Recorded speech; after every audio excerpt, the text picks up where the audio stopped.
The year was 1993, and the superhero series Mighty Morphin Power Rangers burst onto our screens, giving all the kids something to obsess over. Ever since, I've been going gaga over every single entry in the Power Rangers franchise, so understandably, when the first issue of Power Rangers Green dropped, I had to go through each panel to get my fix. A Boom Studios publication, Power Rangers Green is written by Paul Allor, who had previously penned Marvel Rivals Infinity and Past the Last Mountain, and it's illustrated by Gustaffo Vargas, who you might recognize from the cyberpunk series Altiplano and Anticucho. The 5-issue-long miniseries is set in a world with one last Power Ranger, Tommy Oliver, who's forced to team up with Goldar, one of the most powerful warriors to ever serve under Rita Repulsa.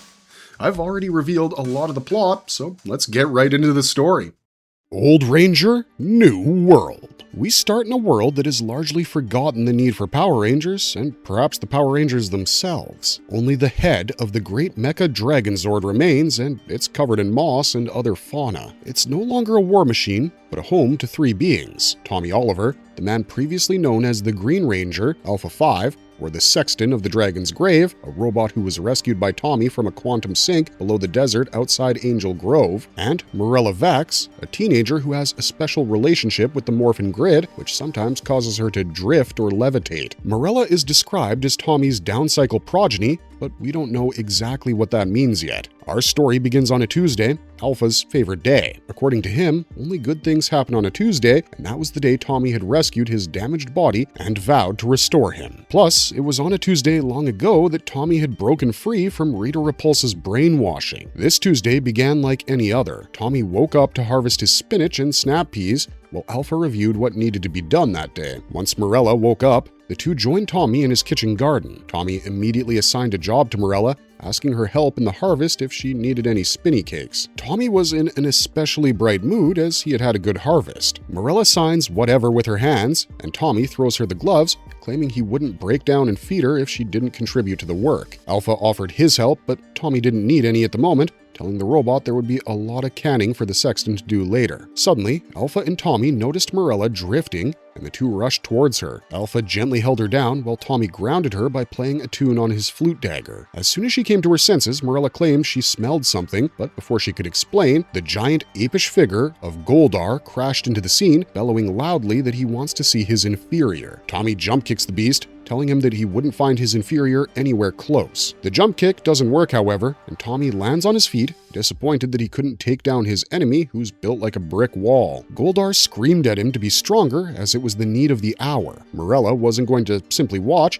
and she jumped on his back to pound him with her fists, and Goldar wondered whether his fate was to be hounded by teenagers with attitude all his life, and how many more indignities he had to suffer as he held Alpha at arm's length. He pleaded his case to Tommy Oliver, and pointed out that he was there with no weapons and broken armor. He was yet to strike back, which indicated that he wasn't there to fight. Goldar was there because he needed Tommy's help. All Alpha could think was that he had failed to protect his friends. Tommy plucked Morella off Goldar's back and promised to let her down if she calmed down. Meanwhile, Goldar threatened to put the machine down if it attacked him once more because he might have come in peace, but he would never let a machine attack him twice. Tommy pushed Goldar away from Alpha, ordering him to stay back until he figured out what was happening. Goldar landed on a pumpkin and realized that Tommy was still stronger, and now a decent farmer as well. Alpha suddenly noticed red steam arising behind Tommy and assumed his body was emitting the smoke, but Goldar pointed out that the smoke was coming from somewhere nearby. Alpha couldn't process the threat in time, but Goldar knew they had to run and regroup. Tommy and Morella didn't understand what was happening and tried to come up with a coherent plan, but Alpha wasn't having any of it. He too insisted on following Goldar's plan of running and regrouping, as he wouldn't have been so pushy if their lives weren't hanging in the balance. Tommy didn't really care about his life and was about to push back when Alpha reminded him that Morella's life was at stake too. Begrudgingly, Tommy agreed to follow the loyal bot. Alpha pulled out the awesome all-terrain vehicle and drove Morella, Tommy, and Goldar away from the approaching danger of the red sensor, a machine built to hunt down magical creatures. The giant spider-like device was so close that Goldar claimed he could feel its heat on his neck. Alpha quickly tapped some buttons on the vehicle and it launched bombs powered by magic at the machine, distracting it momentarily. Goldar was impressed with the vehicle, while Alpha humbly replied that he assisted wherever he could.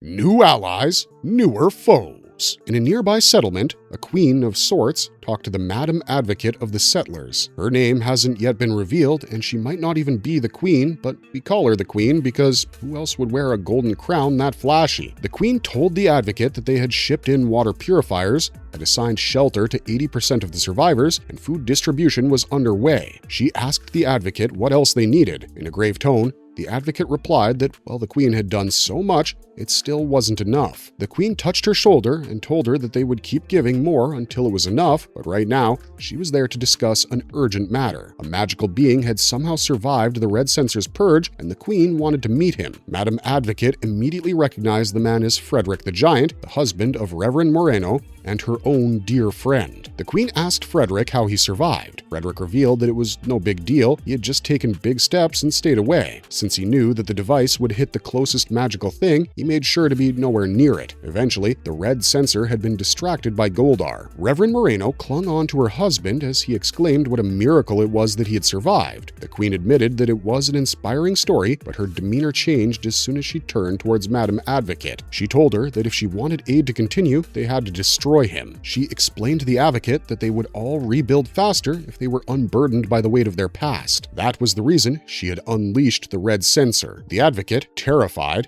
asked her who she was. The queen replied that she was the woman who was going to save the world and walked off as Frederick, the advocate, and the soldiers watched in horror. The advocate had to make a hard decision, and she wasn't going to risk the lives of many for one man, so she asked the soldiers to take him out quickly. The soldiers turned around and aimed their guns at Frederick. Moreno rushed in front of Frederick with her arms up, begging for him to be spared, but her pleas fell on deaf ears. Within seconds, Frederick was killed, and his daring story of survival had been for nothing. As the sun began to set, Alpha and Morella sat around a fire, warming themselves, while Goldar and Tommy built a tent. Goldar told Tommy everything he knew about the Red Censor and how it had hunted him for days till he had found Tommy. Tommy simply asked why Goldar was still alive, to which Goldar replied with great annoyance that it was because he hadn't died soon enough. Goldar returned the question to Tommy, and he replied it was because he had lived too long. Tommy wasn't happy about helping Goldar and asked Morella to stay close to camp with Alpha 5 as she was grid-tinged. Morella signed Team, reminding him that they were meant to be together, and also probably because she didn't want to miss out on the adventure. Tommy reasoned with her by telling her what he was up to when he was her age, but before he could complete his sentence, Goldar chimed in, saying Tommy was fighting him in armed combat. Tommy ignored the interruption and told Morella that he didn't want her to be a disposable soldier passed around by leaders who didn't know or care about what was best for her. Goldar initially thought Tommy's approach was cowardly, but as a father to 107 children, he knew he didn't want any of them to die like a soft-bodied human hunted for sport. The casual mention of such a brutal fact shocked Morella,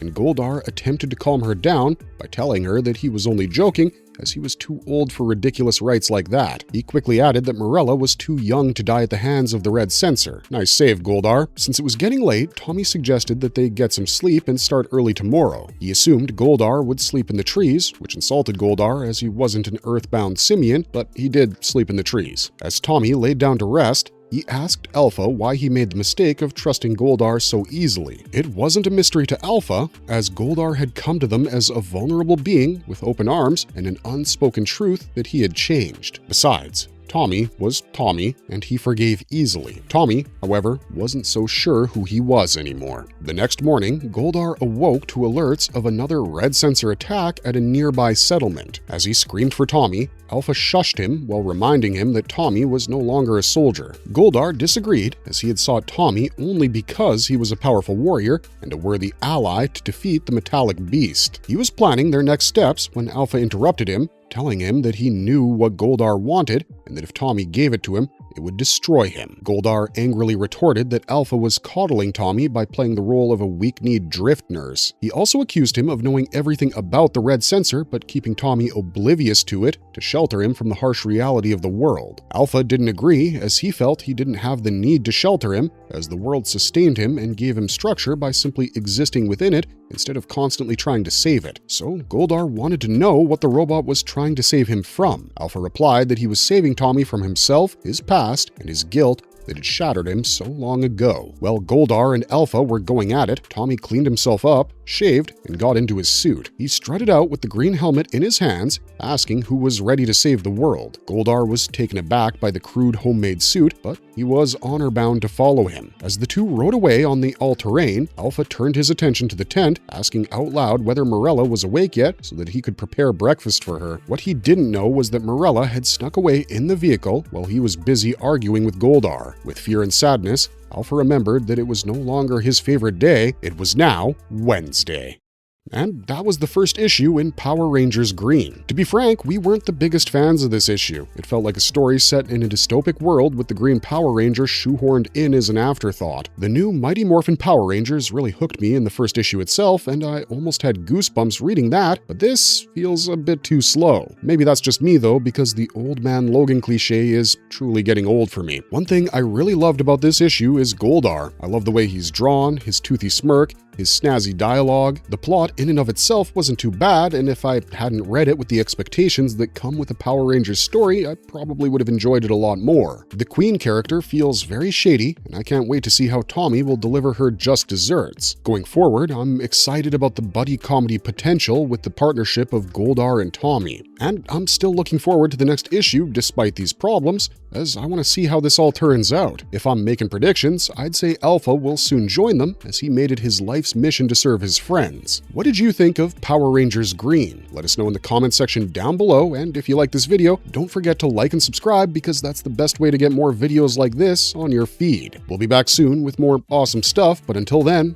thanks for watching, stay safe out there, and see you next time.